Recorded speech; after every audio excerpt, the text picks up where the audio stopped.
Broadcasting across the United Kingdom and across the world and to Manchester here on All FM 96.9. We've got somebody on the telephone now. Ring, ring, ring. We're ringing Leeds, ringing Yorkshire. And yes, it's a lovely Kelli Hollis with us here on Game One Radio. How are you, Kelli? Oh, hi babe, I'm really good, thank you. How are you? I'm good, thanks. How many years since we've just caught up? My word, it's been absolutely ages, Kelli. I don't even want to say because then I'm going to be showing our age, so it's been too long, that's all I'm going to say. I'm just going to say, I think it's about now, and working out, it may be, I think it's about 11 years. Seriously.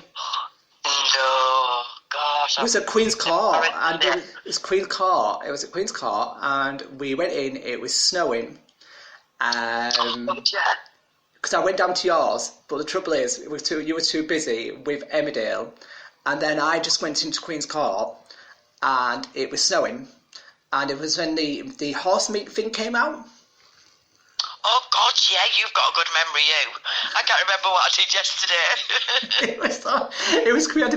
We had a really good day that day. We didn't buy any burgers or sausages, did we? We bought some burgers, but they started chucking chips at each other, remember?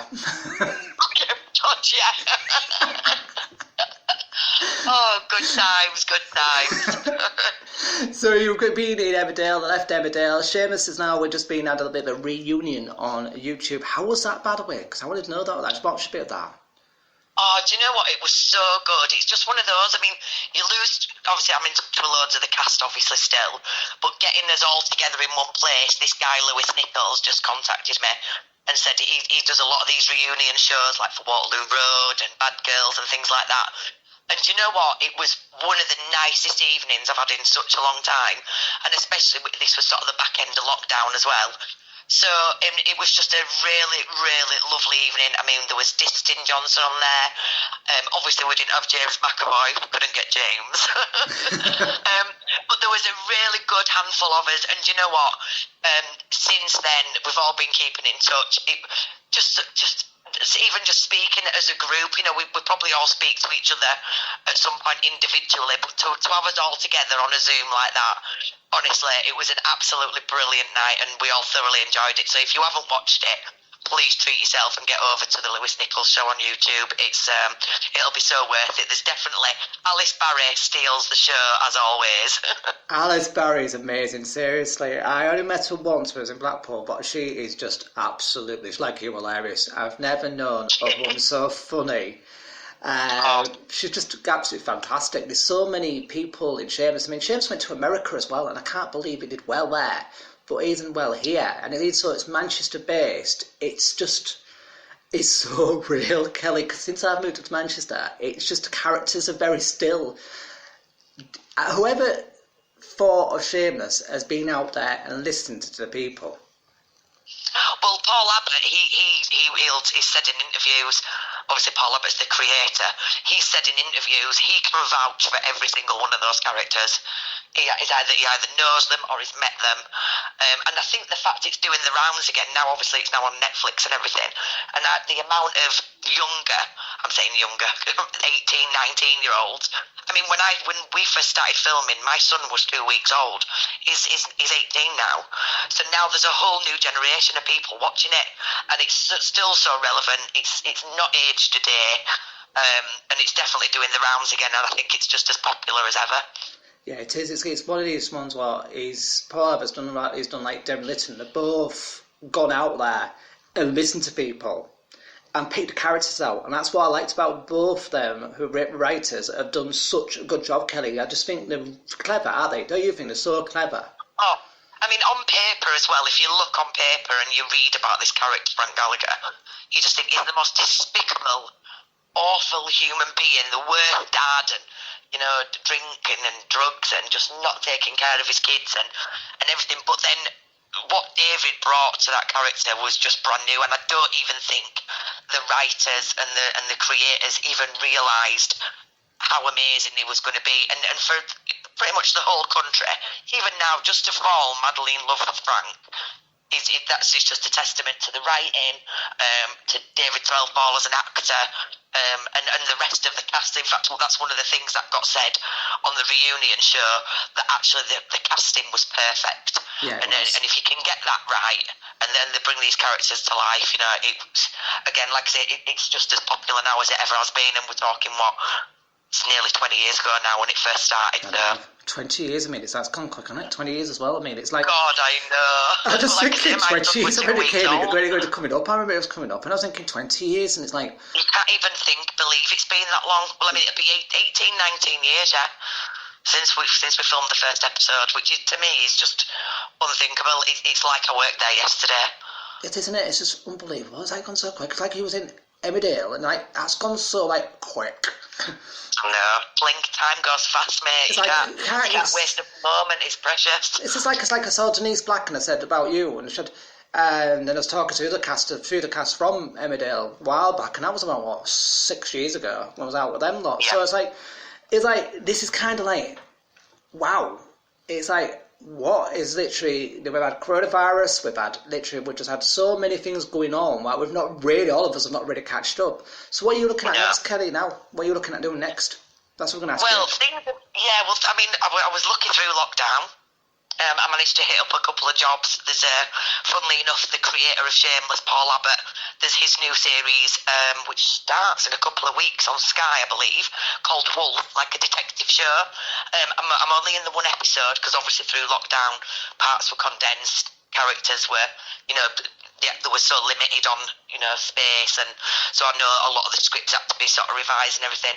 But I was so lucky because it was such a great day to work on there.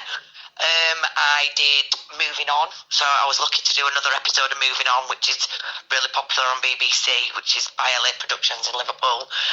And then I did, so we're doing a lot of these things, it's called book streams, by a company called Books Office. So basically there was a load of, and I mean, some phenomenal actors, I mean, big name actors, and basically we were doing live book readings of big novels, and so we had a narrator, and then the other actors were obviously all cast as different parts, and that seems to have gone from strength to strength. I've literally just come off the phone and had a meeting with the lady who runs the company, and that's moving forward on different levels and different projects there. I have just had another little call today. I can't really say too much, but I might save that for another day. But let's just say, and it's not Emmerdale, I need to clarify before people start jumping to conclusions. Back to Emmerdale, Alice Spencer is dead. But there is another show that I did, and I will possibly be returning to that. I've found out today, so I will leave that to people's imaginations for now, because I don't know if I'm allowed to say anything. So you've got some great, good, exciting things. That literally just happened 5 minutes before I've come on to do this with you. So I might borrow some luck there, Kelly. It looks like you've got some good project coming up. Well, I hope so, yeah. I mean, you know me. And I've never really handled the whole attention thing very well. No, you haven't. But obviously when you do a show like Shameless and then you're in Emmerdale, it is a different level. And I'll be honest, I do try and keep under the radar a little bit. But it is what it is, and I'm just happy doing the jobs that I want to do with people. And I've done a lot of BFI stuff as well the last couple of years, British Film Institute, which I love doing. Yeah, the British Film, brilliant. I love working with new directors, new producers, people who are, I've got 20 years worth of experience now. So if I can pass that on and help out other people make their way through this crazy business, then I'm happy to do that as well. Yeah, it's a good idea, Kelly. That's what I liked about you. We've always said about you, with me and you, we've always been grounded with it as well. We've not been radio up our own asses, and that's what I like about it. Yeah. We've always been out there. Not where we come from, mate. We can't get away from it.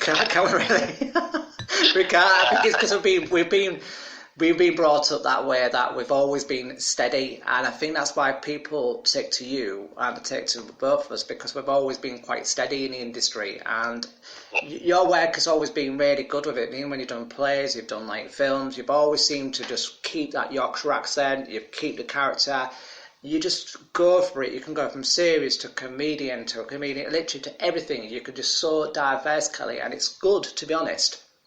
Oh, thank you. I appreciate you saying that. Thank you, love. That's what I've always said, that you've always have been really diverse with your characters. And from Emmerdale, you were like, when at the time, you was the only one from Yorkshire, and you shined everybody completely at the time. And yeah, brilliant. Thank you. Everybody seems to just take to the warmth of you. I was been talking to Sandra, one of my radio presenters. She said, I think she's absolutely great, Kev. And I said, we've just known each other through the industry quite a lot of years. And we've all worked in the different parts, independent films, independent projects. But I like that you just said there, bringing the British films, go and helping out with them, because I think sometimes these independent films are absolutely amazing, and I think Oh, I that's mean, and the talent that's out there, and like I say, I mean, I wouldn't have got where I am, or have done half of the jobs that I've done if somebody hadn't given me a chance and gone, oh, do you know what? I can see some potential there, and that's what I like to do as well now. I mean, I'm not bigging myself up thinking I'm some big wig who can get people in the business, but if I see good people, I just like working with good people making good stuff. yeah, it's true, and it's a good thing about it. That's what I think we've always strided on. Like the people I've known, like you, David Litton, Sheridan, and all the other people I've worked with, have always been that way around, and we've always been like that. And I think that's what's made us progress. You have to be generous in this job because being selfish in any job, in any part of your life, it's not beneficial. You're not helping yourself. You're just being greedy. And why would you be selfish in this business? You want to help out other people to make amazing TV or amazing films. You know what I mean? It is, yeah, it is, and I think that's what I think people forget. It's like they go so far in the industry and they get so up their own, I'm not going to say on the radio, but yeah, they get so, and they forget where they come from, and Yeah. that's sad. I think it's really, really sad that they forget. And the thing is now as well, the world's a different place from when we started 20 years ago. I mean, you've got the big social media influence now, and I'm not slagging anybody who wants to be a YouTuber or TikTok famous or whatever, because they're all platforms that are viable now. But unfortunately, there just doesn't seem to be what's the word I'm thinking of? Interaction with their audience.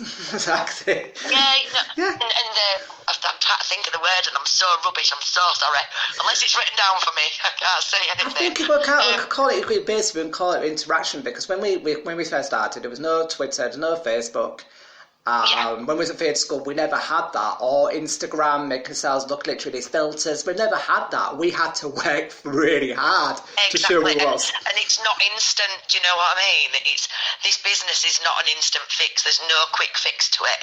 Integrity. That's it. You've got to have integrity. You've got to have commitment. You've got to put in the legwork. Do you know what I mean? You've got to work your way up.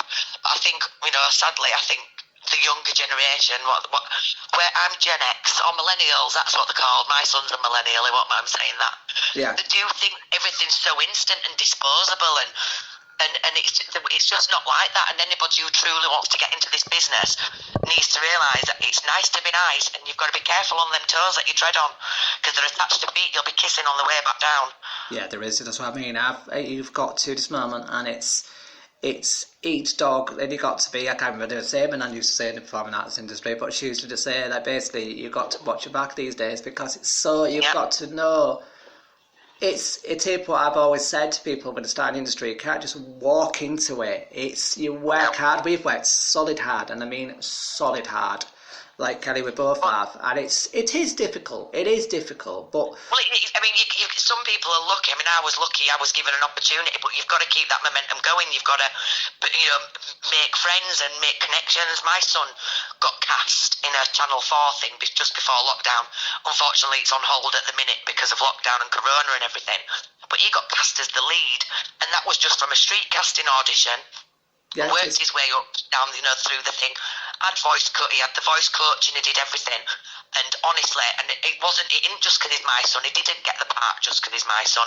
He got the part because he worked for it and showed how good he can be. Exactly. And I'll be honest, I don't want him to be an actor. I wanted him to get a proper job.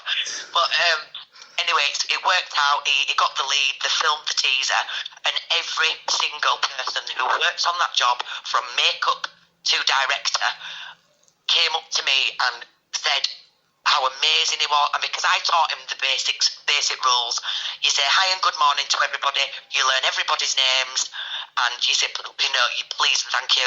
It's the bare bones of just getting along with people, and everybody commented. And I'm sure there's other people that work on other jobs, these young kids, and they're just like, it's just, oh, get me this, get me that, and obviously I'm not naming any names, but unfortunately that's just the mentality of the younger generation. You just think that's not how the world works. You've got to play nice and build connections and friendships. It's important.